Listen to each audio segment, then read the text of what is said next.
Hello বন্ধুরা, আজকে আমি দেখে এলাম ভারতের সবচেয়ে বড় সিনেমা, সবচেয়ে বড় হাইপ পাওয়া সিনেমা কালকি 2898 এডি। তো বন্ধুরা, আজকে আমি দিল্লিতে দেখতে গেছিলাম কালকি সিনেমাটা। তো গিয়ে প্রথমেই দেখি, আমি গেছিলাম সকালবেলায় শো দেখতে। সকাল শো দেখে গেছি, শো পুরো হাউসফুল, একটা সিটও খালি নেই। তো এই সিনেমাটা হাইপটাই এত ছিল, তাই পুরো সিনেমা হল হাউসফুল হয়ে গেছে। তো বন্ধুরা, আমি দেখে এলাম কালকি সিনেমাটা। তো কালকি সিনেমাটা যে এক কথায় বলি কেমন লাগলো, তো কালকি একটা অন্যরকম এক্সপিরিয়েন্স বন্ধুরা। আমরা যে নর্মাল সিনেমা দেখি, বলিউডের কি সাউথের টলিউডের যে সিনেমা দেখি, এই সিনেমাটা না সবার চেয়ে একটা আলাদা সিনেমা।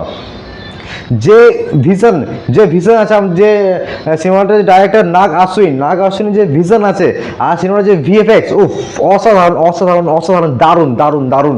মানে আমি একটা কথা অবশ্যই বলতে পারি যে এইরকম ভিশন, এইরকম মুভি ইন্ডিয়াতে তৈরি হয়নি, এবং হলিউডেও অনেক কষ্টে দু একটা হয়তো তৈরি হয়েছে, কিন্তু এইরকম মুভি ইন্ডিয়াতে আর কোথাও কখনো তৈরি হয়নি। এবার তৈরি হতেও অনেক সময় লাগবে, এবং যদি ইন্ডিয়াতে তৈরি হতেও হয় অনেক সময় লাগবে বন্ধুরা।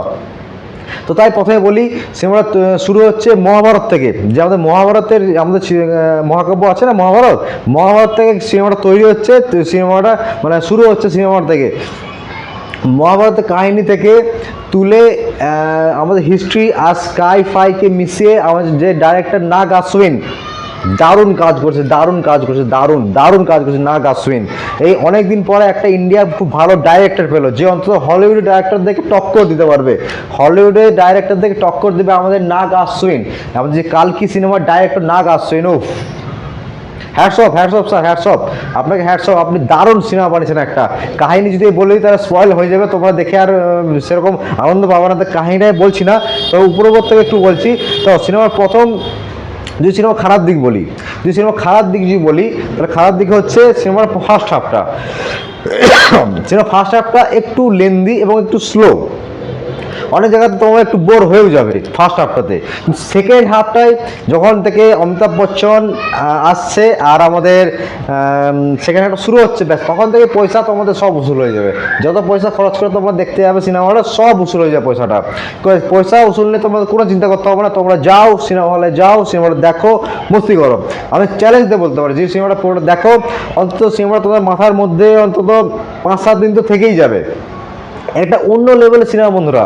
এই যে আমরা নর্মাল সিনেমা দেখি না, আমাদের বলিউডের কি সাউথেরও যে সিনেমা দেখেছি, এইটা ওদের থেকে অনেক অনেক আলাদা। এবার যে পুরো ক্রেডিট প্রভাসের তা কিন্তু না, ক্রেডিট একমাত্র ডাইরেক্টরের, নাগ আশ্বিনের ডাইরেক্টরের। আর যে প্রভাসকে বলি, প্রভাস তো ঠিক আছে নিজের মতো করে, নিজের জায়গাতে ঠিক আছে প্রভাস। আরেকটা খারাপ পয়েন্ট, দিশা পাটানি রাখার কি দরকার ছিল? এত ভালো একটা মুভি দিশা পাটানি যখন স্ক্রিনে এসছে না, তখনই বোর হয়ে গেছি আমি, বা দর্শকরা বোর হয়ে যাচ্ছে যখন দিশা পাটানি স্ক্রিনে আসছে। তো দিশা পাটানিকে যদি বাদ দেওয়া হতো না, সিনেমাটা খুবই ভালো হয়েছে সিনেমাটা।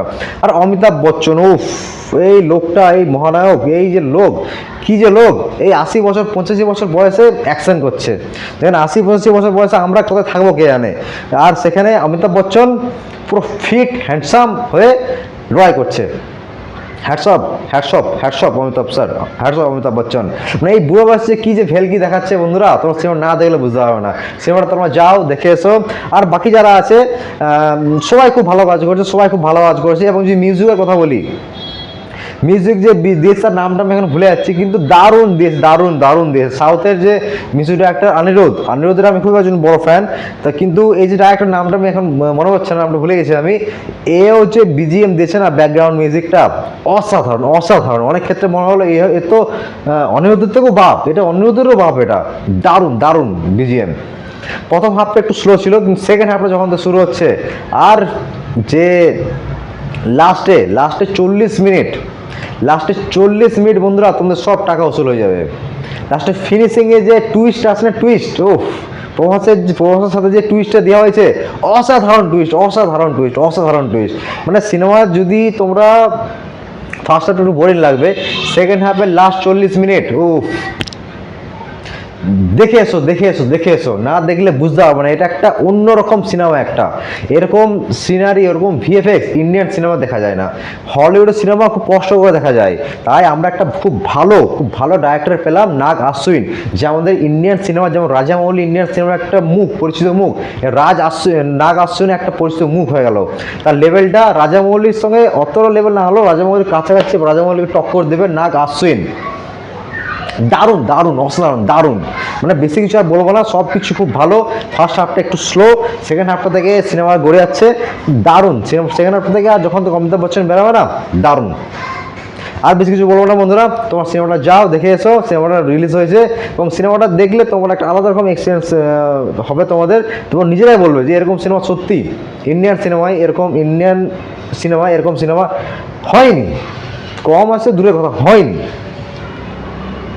তো ঠিক আছে বন্ধুরা, এই সিনেমা দেখে এলাম, আমার তো খুবই ভালো লাগলো, তোমরা যাও দেখে এসো। তো চলো বন্ধুরা, এখন আসি, তোমার সবাই খুব ভালো থেকো, আর দেখা হবে পরের ভিডিওতে।